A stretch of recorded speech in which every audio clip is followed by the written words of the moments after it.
Learn English super easy with Curso de Ingles Podcast. Hello and welcome to a foundational episode of the Curso de Ingles Podcast.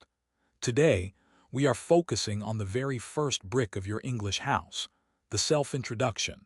Think about the first 30 seconds of meeting someone new.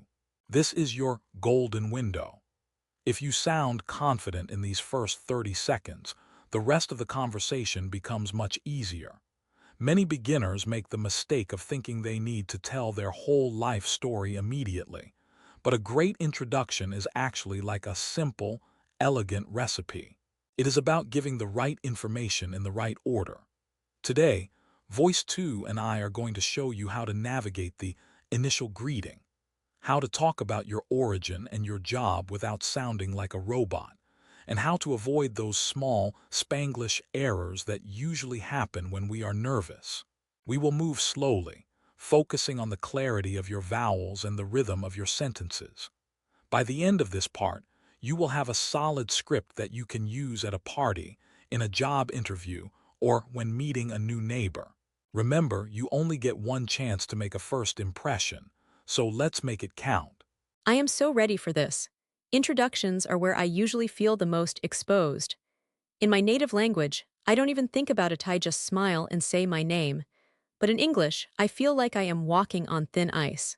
I start to worry about the smallest things. Should I say hi or hello? Is how are you a real question or just a greeting? And the biggest problem for me is the verb to be. I often say things like, I am have 30 years, or my name it is Sarah. It's like my brain goes into panic mode. I want to sound natural, like I actually belong in the conversation. I also want to know the cultural code. For example, do I need to shake hands? Do I need to say, nice to meet you, every single time? I want to build a bridge to the other person, but sometimes I feel like my introduction is more like a wall. Help me break that wall down, Voice 1. I want a simple, clear formula that I can memorize and use as a safety net when my nerves start to kick in. We are going to build that safety net right now. The first step is the greeting. In English, hi and hello are perfect for 90 of situations. If the situation is very formal like a business meeting, use good morning, good afternoon, or good evening. Now let's talk about the three-step foundation. The name, I am name, or my name is name. The origin, I am from country/city. The profession, I am in job. Notice a very important detail. We use the verb to be for everything. In Spanish, you use tenor for age or venir for origin, but in English, the king to be is the boss. I am from Spain. I am 25 years old. I am a teacher. Also, remember the indefinite article. You are not teacher, you are a teacher. You are not engineer, you are an engineer. If you forget that a or an, the sentence sounds incomplete to a native speaker's ear. I am a teacher. I need to tattoo that A on my hand. I always forget it because we don't use it that way in my language. I also noticed you said, I am 25 years old. This is the classic trap for us. We want to say, I have 25 years because that is the direct translation. But English thinks of age as a state of being, like being hungry or being tired. So, I am 25. Okay, I've got the three-step foundation. Now, what about the nice to meet you ritual? I hear it all the time, but sometimes it feels a bit repetitive. If someone says it to me first, what is the best way to respond without just repeating the same sentence back to them like a parrot? And is there a more casual version for when I am at a bar or a concert where things are less formal? I want to have options, so I don't sound like I'm reading from a textbook in every single situation. That is a great question. If someone says nice to meet you, the most natural response is nice to meet you too.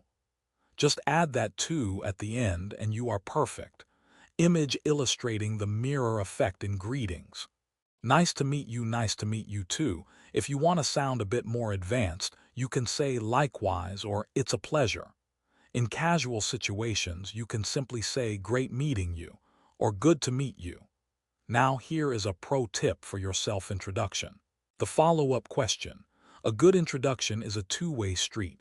After you say your name and job, ask the other person about themselves. And you?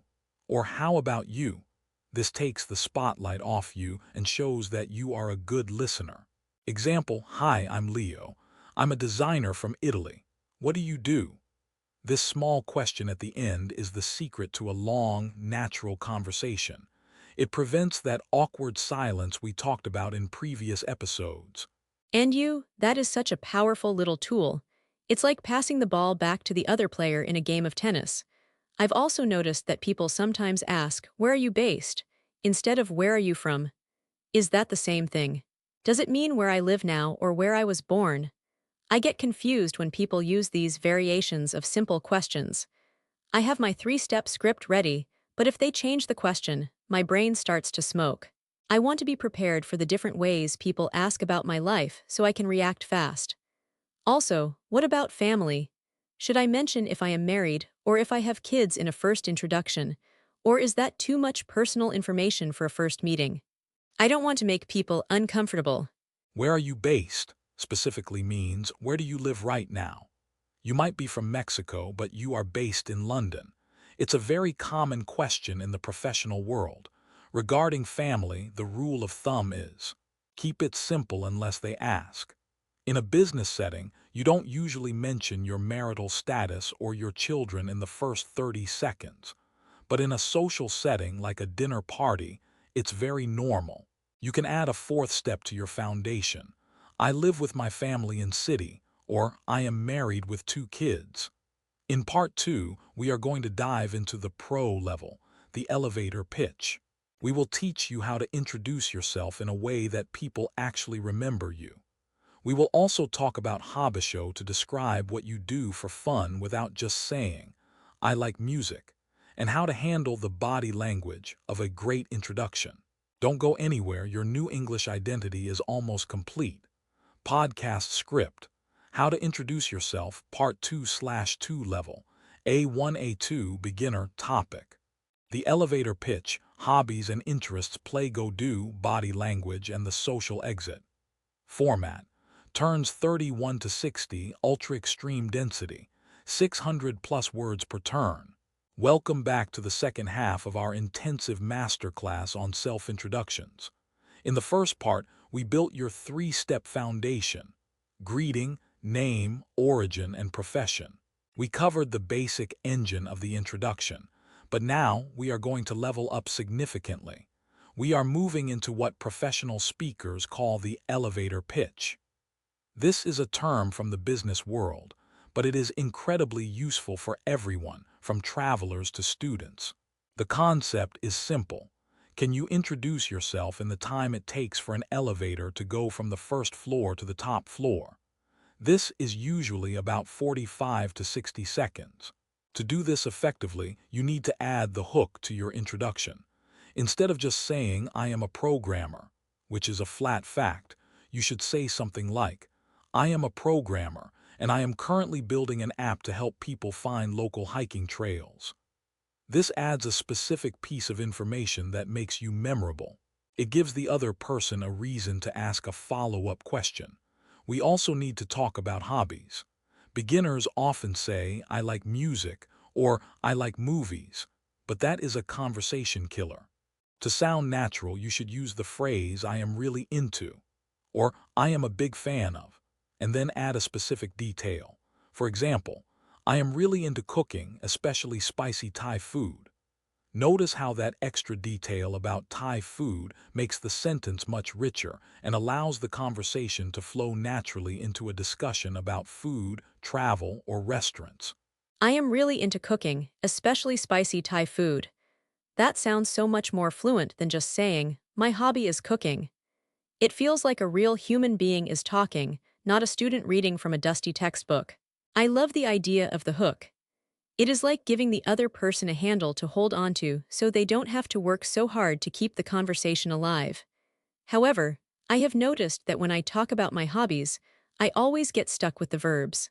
In my language, we use 1 or 2 verbs for everything, but in English it seems like a total mess. Should I say I play yoga or I do yoga? I go football or I play football?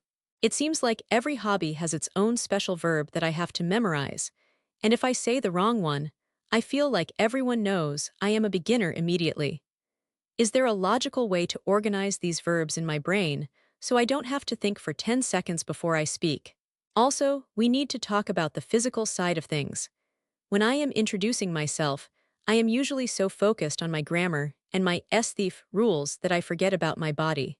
I probably look like a cold statue, or I move my hands like a crazy person because I am nervous. Does my body language matter as much as my words in English-speaking cultures? Should I make eye contact the whole time, or is that too intense and aggressive? I want to look confident and brave, but I don't want to make people uncomfortable. Body language is actually about 55 of the total communication, so it is just as important as your verb tenses. In the English-speaking world, eye contact is a sign of honesty, focus, and confidence.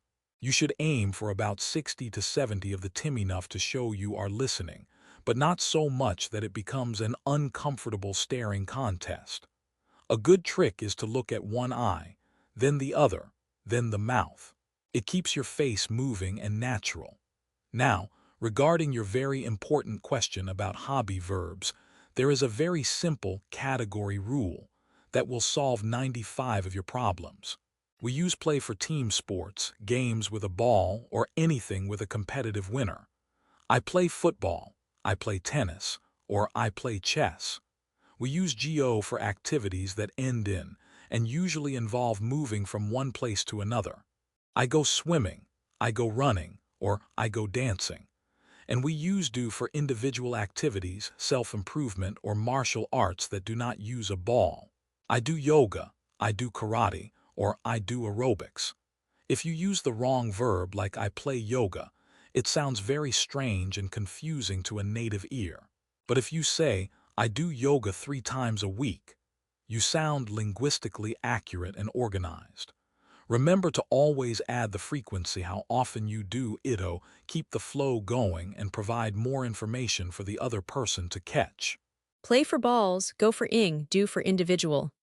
That is the best explanation I have ever heard. I am repeating that in my head right now like a song. That makes the hobby hook so much easier to build. I can say, I am really into yoga, and I do it every morning before I start my work. That sounds like a high-level student already. But now, we need to address the final boss of the self-introduction, the social exit. This is my biggest fear. I have successfully introduced myself, we have talked about our jobs, we have shared our hobby hooks, and now the conversation has reached a natural end. But I don't know how to leave. I usually just stand there awkwardly, smiling like a fool, or I walk away suddenly without saying anything, and then I feel like I have been extremely rude. How do I end a conversation gracefully in English? I want a polite, closing phrase that tells the person I enjoyed meeting them, but now I need to move on. I want to leave a professional and friendly impression even when the talk is finished. Is there a formula for saying goodbye that doesn't sound like I am escaping a prison? The social exit is a vital skill for your social life. You never want to just disappear like a ghost. A great way to end an introduction is to use a transition phrase followed by a future intention. I call this the sandwich method, the positive comment. It was great chatting with you, the reason for leaving, but I should probably go find my seat now. Or, but I need to grab a refill of my coffee. The final positive wish. Enjoy the rest of the event. This shows that the conversation didn't end because you were bored, but because you have a logical, physical reason to move. Another very professional version for networking is, it was a pleasure meeting you. Do you have a LinkedIn or an email? I'd love to stay in touch. This tells the person that you value the connection. If you use this sandwich, structure positive, reason, positive IU will always leave a fantastic impression, regardless of how many grammar mistakes you made during the actual conversation. It shows you have social intelligence, which is often more important than grammatical intelligence. The sandwich method. I love that. It is so much better than just saying bye and running away. Positive comment, reason to go, and a final positive wish. It was great meeting you, but I need to go find my colleagues. Have a great afternoon. It feels so smooth and professional. Voice 1, I feel like my introduction toolkit is now completely full. I have the three-step foundation. I have the elevator pitch with the job hook. I have the correct hobby verbs. And I have the social exit strategy. I feel like I can go into any room, a party, an office, or a conference and introduce myself without my brain smoking from the pressure. I have realized today that an introduction is not a grammar test. It is just a way to say, hello, I am a person, and I would like to connect with you. By simplifying the rules and using these specific formulas, I am finally firing my internal judge and letting my true personality breathe in English. I am ready to be brave voice. That is exactly the goal of the Curso de Ingles podcast. We want to take these complex, scary social situations and break them down into simple, repeatable blocks. To our listeners, your final homework for today is to write your own elevator pitch. Start with your name and origin, add your job hook, and finish with your hobby hook. Read it out loud 20 times until it feels like a natural part of your voice. The more you practice in private, the less you will panic in public. Don't worry about your accent, focus on your energy, your eye contact, and your mirror rule greetings. You are doing a fantastic job, and your English journey is moving forward with every single minute you spend listening to this. Thank you for spending these 30 minutes of intensive practice with us. We are very proud of your dedication and your progress. Yes, practice your pitch in the shower, in the car, or in front of the mirror until you feel like a pro. The world is waiting to meet the real you, so go out there and introduce yourself with confidence. You have the words, you have the rules, and you have the brave voice identity. We will see you in the next episode for more real-world English, more hacks, and more professional tips to build your best life in this language. Thank you for listening, and remember, every great connection in your life starts with a simple, confident hello. Don't let the S-thief or the king-to-be stop you. We are in this together. Bye-bye. Be brave, be clear, and keep talking. Goodbye. Bye.